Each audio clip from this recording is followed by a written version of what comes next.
Hello and welcome back. Today I'm going to start talking about the major minerals. In particular, we're going to talk about these two, sodium and potassium. American diet has too much salt in it and not enough potassium. You can get potassium from foods like avocado, bananas, potatoes, spinach, fish, citrus juices, and beans. Let's go into the reasons why you need more potassium in your diet and less sodium. Okay, first of all, the roles of sodium. Sodium is the principal cation in the extracellular fluid in your body. It's required for nerve impulse and nerve transmission, and it's required for muscle contraction. Sodium travels freely around your body and in the blood, and it's filtered by the kidneys and very tightly regulated. So, is sodium bad for you? Well, the recommended daily allowance for sodium is 2,300 milligrams per day. In adults in the United States, that number is routinely exceeded, and in fact, the average is around 3,400 milligrams per day. So, does high salt in your diet lead to high blood pressure or hypertension? Well, salt's not the whole story, but it certainly can predispose you to having higher blood pressure. So the question really is about balance, about balancing your sodium and potassium in your diet. We'll talk more about this as we go on. The roles of potassium are similar to the roles of calcium. It's the principal intracellular calcium cation that's inside of your cells. It's required for the tricarboxylic acid cycle and metabolism. It's essential for nerve cell function and muscle contraction, much the same as sodium. And along with sodium is required for fluid balance in your body.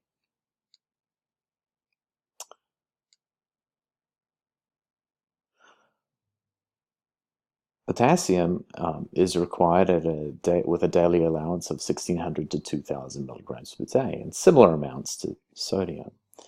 Deficiency will lead to high blood pressure and also to an increased sensitivity to dietary salt. So it's important to balance your potassium intake with your sodium intake. There is a toxic upper limit for potassium intake of 4,700 milligrams per day. You won't exceed this limit by eating foods. It's only possible to do this using supplements. If that toxic level is exceeded, you'll see nervous system problems, nerve tingling, you can get confusion, and in fact, your heart can stop at very high levels of potassium ingestion.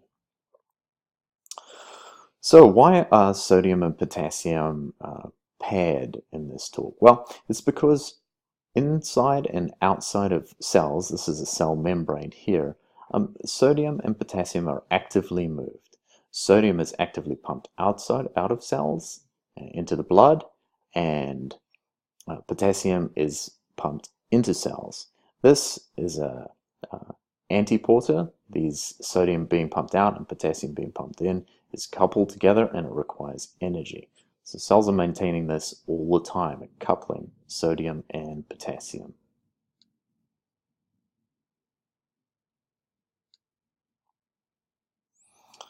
So, how can you reduce blood pressure? Well, one of the key approaches to reducing blood pressure alongside of medications is this dietary approach called a DASH diet. DASH stands for Dietary Approach to Stop Hypertension. The DASH diet has low fats, particularly saturated fats, moderate protein and carbohydrate intakes. But where it's interesting is that the DASH diet is low in sodium and high in potassium, along with good amounts of calcium, magnesium, and fiber. This diet has been shown to reduce hypertension or high blood pressure in patients with high blood pressure. A DASH eating plan is high in grains with 6 to 8 servings a day. That would be whole grains. High in vegetables with 4 to 5 vegetables a day. high in fruits, 4 to 5 fruits per day. It has a reasonable amount of low-fat dairy products, which are a good source of potassium. There are servings of fish, meat, and poultry, moderate throughout the week. Nuts, seeds, beans are included, and fats and oils and sweets are reduced in this diet.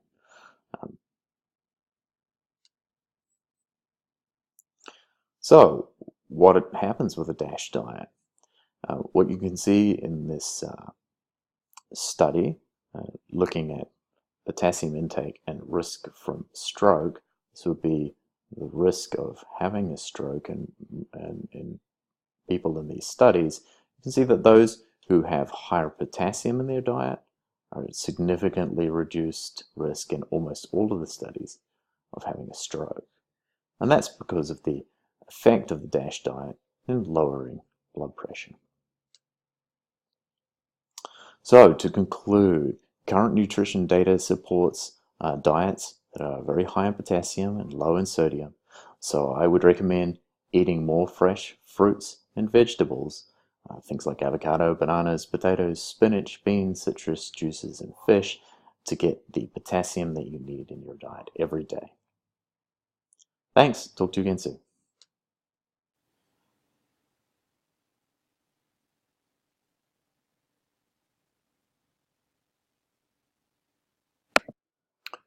This is the references and disclaimer page. The reference textbook that most of these videos follow is Understanding Nutrition by the authors Rolfs and Whitney. I use the 15th edition by Cengage Publishing. Please subscribe to my YouTube channel. It's called Nutrition, Fast and Fun. There's lots of great videos that you'll find there.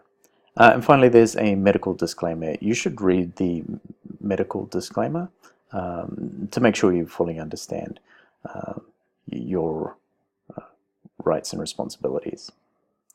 Thank you and have a great day.